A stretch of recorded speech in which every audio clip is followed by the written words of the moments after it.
අද්විතීය 200 Mbps speed එකකින් ශ්‍රී ලංකාවේ වේගවත්ම සහ පුළුල්තම හෝම් බ්‍රෝඩ්බෑන්ඩ් සම්බන්ධතාවය වන SLT මොබිටෙල් දේශීය ෆයිබර් බලවේගය ඔබත් අදම අත්විඳින්න.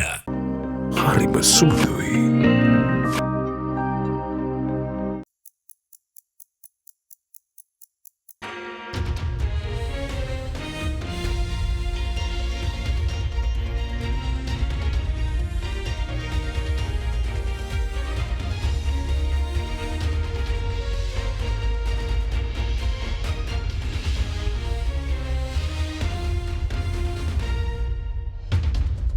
Tonight on First to 9, this Thursday the 13th of April 2023.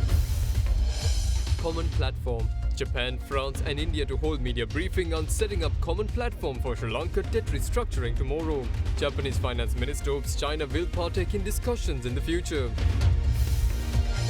Information.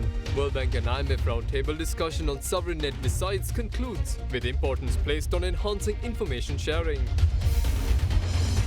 Re-evaluate. Need to rethink imports and exports to come out of the crisis, says public policy analyst and economist Professor Rohan Samarajiva. Alliance Finance මෙතුරු රන්නයි සේවාවෙන් රන් පවුම්කට රුපියල් 1,70,000ක ඉහළ අධිකාරම. ඔබේ විශ්වාසය දිනු සෙන්සුරයින් දැන් ළඟමැති ෆාමසියෙන් ලබාගත හැක. From AdaDerana, this is AdaDerana First at 9 with Andrew Bernard. Live from Studio 24 in Colombo. A very good evening and welcome to AdaDerana 24's English News. In your top story for tonight, Japanese Finance Minister Shunichi Suzuki says that Japan, France and India had worked together to set up a framework and expect many countries to participate in discussing Sri Lanka's debt restructuring. With a joint media briefing expected to take place tomorrow, they expect to announce further details regarding this, with Japanese finance ministers saying that they hope China will also participate in the media briefing.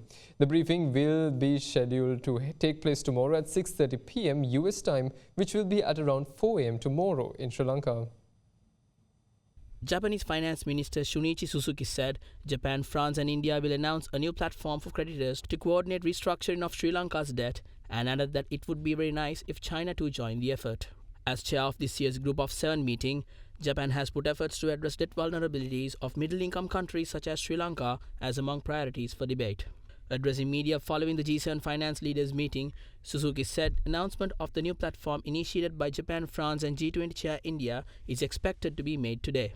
Further, finance ministers of France and India are also expected to join the press briefing, which will announce the launch of debt restructuring negotiation process for Sri Lanka. This platform is likely to consist of a series of meetings of creditor nations to discuss the debt. The Japanese finance minister said they had made a great effort to set up the framework together, and added that he hopes that many countries will participate. President Ranil Wickremesinghe and Finance State Minister Shyam Semesinghe are expected to join the live streaming of the press briefing. In addition, the IMF, World Bank and other international organizations as well as the private sector will participate in the debt restructuring discussions. The countries of the Global Sovereign Debt Roundtable welcome the International Development Association's provision of positive net flows and the ex-ante implicit debt relief through increased concessionality and grants to debt-distressed countries. A statement following the Global Sovereign Debt Roundtable discussion yesterday went on to say that the IMF and World Bank will rapidly issue staff guidance on information sharing at each stage of the restructuring process. The Global Sovereign Debt Roundtable met today and discussed debt sustainability and debt restructuring challenges and ways to address them. At the end of the meeting, Managing Director of the International Monetary Fund, Kristalina Georgieva, President of the World Bank, David Malpass, and Indian Minister of Finance Nirmala Sitharaman, and co-chairs of the Global Sovereign Debt Roundtable issued a statement. A Sri Lankan delegation comprising of State Minister of Finance Shyam Semesinghe and Governor of the Central Bank Dr. Nandalal Veerasinghe also took part in the discussions. The statement expressed the gratitude to all the participants that included the Paris Club and non-Paris Club creditors, debtor countries and representatives of the private sector. The discussion focused on the actions that can be taken now to accelerate debt restructuring processes and make them more efficient, including under the G20 Common Framework. They stated that they agreed on the importance of urgently improving information sharing, including on macroeconomic projections and debt sustainability assessments at an early stage of the process. The statement went on to say that the IMF and World Bank will rapidly issue staff guidance on information sharing at each stage of the restructuring process. The meeting discussed the role of multilateral development banks in these processes through the provision of net positive flows of concessional finance. The International Development Association's provision of positive net flows and the ex-ante implicit debt relief throughout increased concessionality and grants to countries facing high risks of debt distress was welcomed by the GSDR countries. To clarify key concepts to support predictability and fairness debt restructuring processes, a workshop has been organized in the coming weeks on how to assess and enhance compatibility of treatment. The statement went on to say that further work will be undertaken on principles regarding the cut-off dates, formal debt settle suspension at the beginning of the procession treatment of arrears and the perimeter of debt to be restructured, including with regard to domestic debt. The co-chairs of the meeting stated that the work will also help clarify potential timetables to accelerate debt restructuring. The statement went on to say that the IMF, World Bank and G20 presidency will continue to work closely together with and other partners to further support the international response to current debt challenges. Now, Central Bank Governor Dr. Nandalal Veerasinghe says that Sri Lanka has been one of the countries that has been able to obtain creditor reassurances in under record time, and that officials have already begun working on the next phase of finalizing negotiation talks with countries' official and commercial creditors. You have this debt restructuring approved fully by the IMF. You have the Paris Club. You have India on board. But China is still dragging its feet. How do you expect to get them on board? If you look at the process that we have been able to achieve last 6 months after we reached a staff-level agreement in also September, we have been able to obtain credible and specific financing assurances from all the Paris Club and non-Paris Club creditors on a very open, transparent and comparable manner. So that is kind of achievement, because if you compare, it's a record time that we have been able to obtain this financing assurance from all our creditors. The next process is for us to complete this process and complete the negotiation of debt restructuring with both the official creditors as well as the commercial creditors. That process now has begun, and we have to make sure that we do it as soon as possible going forward. There are some elected officials who are pushing back against some of the reforms that your government has made or is planning to make to ensure creditors, to ensure the IMF that your debt levels are sustainable once the debt is restructured. How do you respond to that? If you look at some of the prior actions, those are the most difficult reforms that government and central bank has implemented so far. But I see from the pain and the difficulty of those reforms, for example, tax increase, the electricity price adjustments, monetary policy tightening, and the fiscal expenditure cuts, all are very painful reforms. In my view, we have done most difficult reforms already. And what we can say, obviously, there are some opposition and pushback is coming from some of the affected parties, as we can understand. But we think we have made now, there's a better understanding of the general public in Sri Lanka on the need of these reforms and continuation of these reforms and get out of this crisis sooner the better. I think we are confident that we will get the full support from the public. The next step is once we complete restructuring, we are going to see the benefits of this program, and then only people will realize what is needed and why it's important to go through this process. This is the only way that we can recover the economy going forward.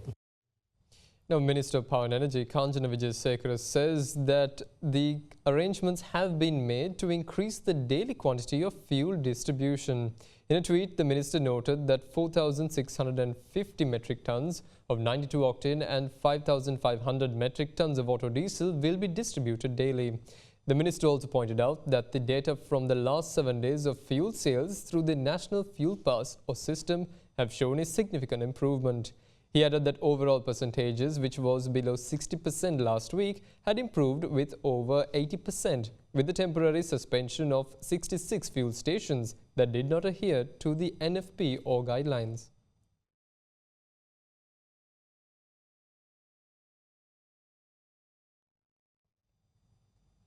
Now, Sri Lanka will mark the dawn of the Sinhala and Tamil New Year tomorrow. With that, here's a list of the auspicious times of this year's New Year.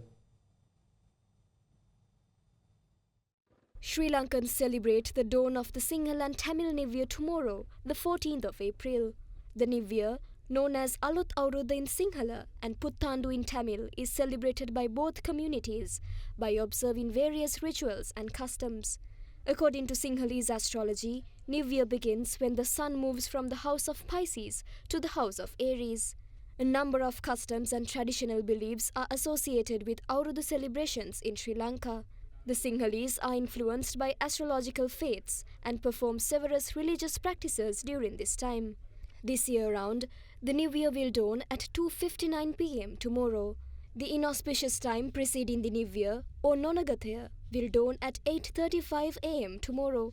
During this period, all household work, studies and business activities are halted, and this even relates to the consumption of food. This is a time solely devoted to religious observances and fellowship with family. Following this, the auspicious time for the preparation of the family meal for the new year falls at 3:29 p.m. tomorrow.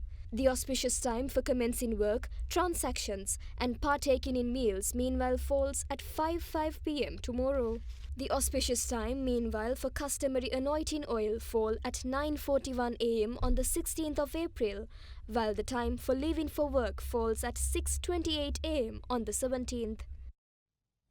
Now, rethinking Sri Lanka's exports and imports and export diversification is the way to come out of this crisis, says Professor Rohan Samarajiva. More news on this right after this short commercial break.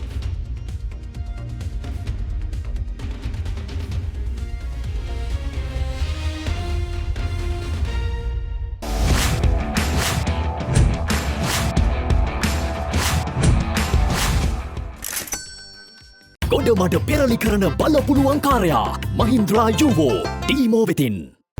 වැඩම ගොඩයි ගොඩම තමයි. ස්වරාජ් tractor ටීමෝ වෙතින්. මේ අලුත් අවුරුද්දේ හිත පිරෙන ගනුදෙනුවකට හොඳම තැන හිත ගිය තැන බැංකුව HNB. ශක්තිමත් මෙන්ම විශාලතම රාජ්‍ය රක්ෂණ ආයතනයක් වීම අපට මහත් අභිමානයක්. වසර 60කට අධික විශිෂ්ටත්වය රුපියල් බිලියන 274.6ක වත්කම් 190කට අධික ශාඛාජාලය රුපියල් බිලියන 158ක ජීවිත රක්ෂණ අරමුදලක් Sri Lanka insurance.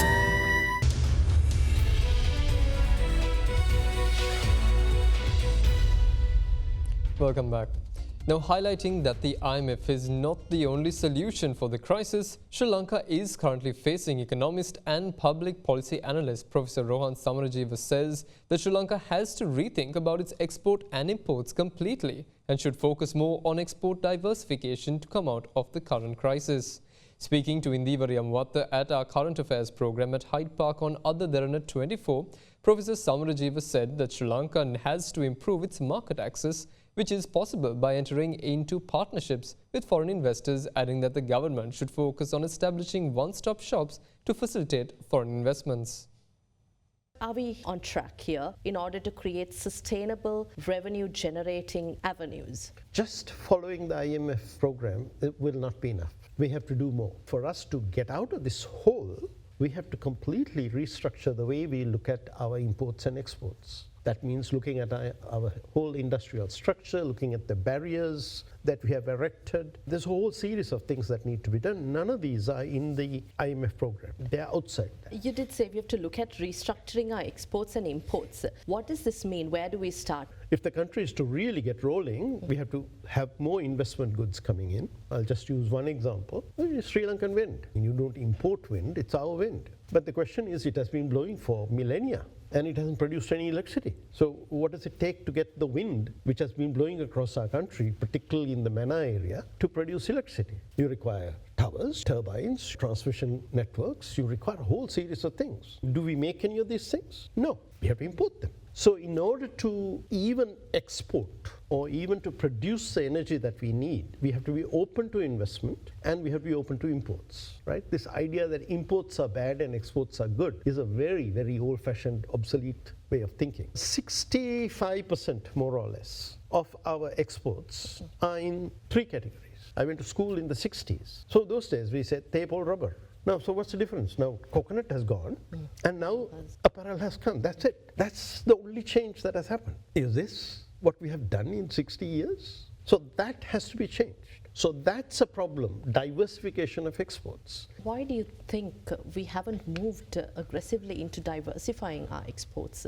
One reason may be that they didn't have market access. You know, market access doesn't fall out of the sky. You've got to develop it over time. The government is trying what it can do to do this. But a shorter, simpler method is partnerships. Are you saying we need to look at or create an enabling environment for these foreign partners to enter into joint ventures with local partners? And if that's the case, what can government do to create that conducive environment? There's much that government can do, because I think the reason we haven't had more partnerships is government. The Chinese sent Jiang Zemin, the former president, at that time the mayor of Shanghai, to Sri Lanka to look at our free trade zone. We were ahead of the Chinese in creating zones. Part of the whole idea of a free trade zone is that all the infrastructure facilities are tip-top and provided. And secondly, it's a one-stop shop. You get all your approvals in one place. That was the Greater Colombo Economic Commission.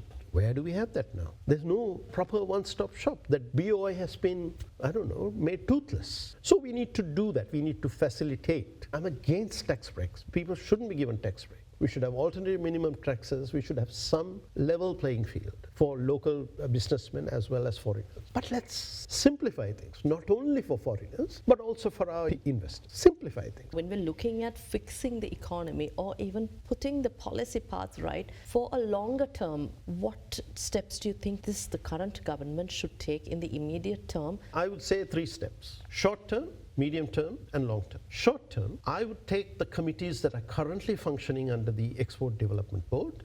I would take the national export strategy that the Export Development Board is managing. I would say, let's put these committees together with the relevant officials and we ask the exporters, what are your problems? What are the barriers you face? And the guys on the other side of the table will listen to them and say, that particular problem we cannot solve. But those other problems we can solve. And here's the timeline, and here are the steps by which we solve them. So remove the barriers to people who are already motivated, who have the relationships, who are capable of exporting, who've got the factories, who've got the works. In the medium term is that we have 3 trade negotiations being currently negotiated. One with our primary source of imports, which is India. Number 2, we have a negotiation going on with China. Number 3, we have a negotiation going on with Thailand. I have been to these meetings. What I find is that we have extraordinarily defensive attitude that people go into these things. How can I protect my market from the foreigners you're going to let into the country? That's the attitude.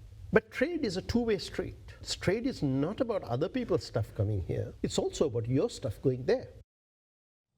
Now, Chief Executive of the Sri Lankan Airlines, Richard Nuttall, says that restructuring the airline's debt will make it more attractive for an investor who is willing to acquire this state-owned enterprise. Addressing an interview at the Aviation Festival 2023, Nuttall said an investor that is willing to acquire Sri Lankan Airlines can get benefited from the Indian passenger market, which is making the airline profitable.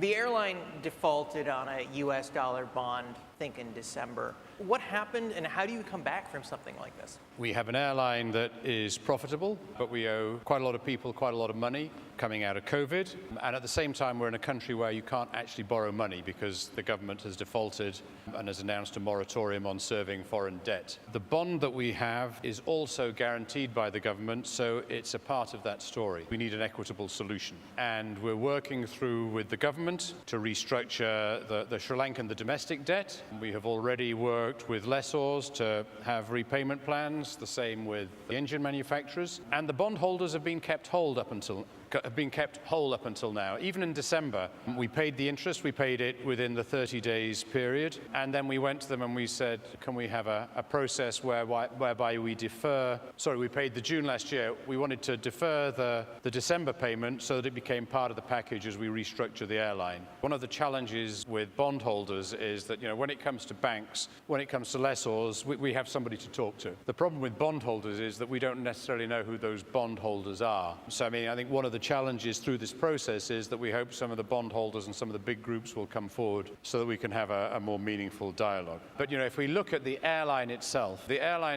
in round numbers this year will make $1 billion of revenue. The airline group as an entity will make $100 million from its operations, and all of that money then goes back to servicing interest from the past that has nothing to do with the airline today. So essentially we have an operation that is profitable, that absolutely should grow because it's driven by the Sri Lankan diaspora, it's driven by tourism to the country, which will grow, and it's driven by the growing populations in India. And so we have a really compelling business that's really important for the country and for its economy. So, the appetite for making this thing work is absolutely there. We just need to work through it, and it takes a little bit of time when you don't have access to capital because of what the country's going through. And that's what the country is working through with the IMF, and then we're riding on the back of that because we're, as a state-owned enterprise, we're inextricably linked. But the goal is to restructure some of the debt, and then that puts us in a much better position to invest for the future, and then possibly privatize. Privatize. Do you think that there might be an owner that would want to come in and buy the airline? If you can restructure the debt, there's a pretty compelling case. Obviously, the challenge if you are a financial investor is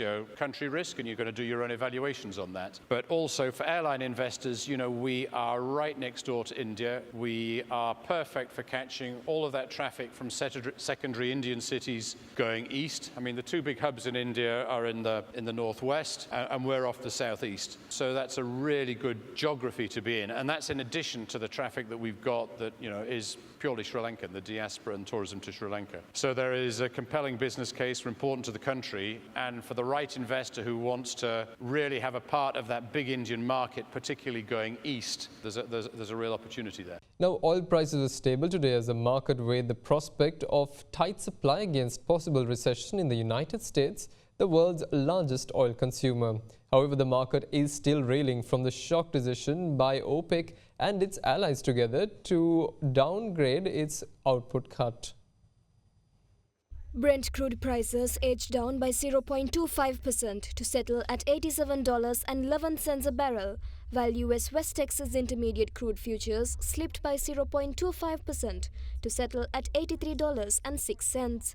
Both Brent and US West Texas Intermediate had risen by 2% yesterday to their highest in more than a month, as cool in US inflation spurred hopes that the US Federal Reserve will stop raising interest rates.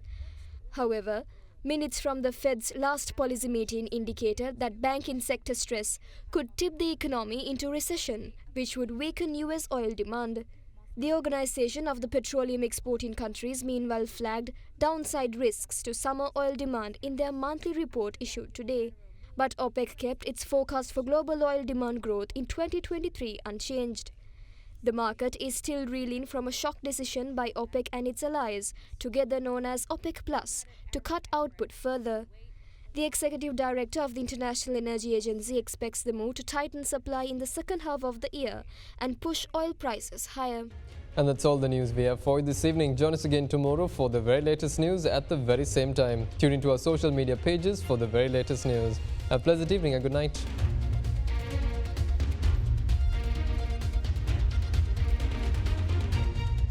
For news and information you can trust 24 hours a day, visit AdaDerana.lk.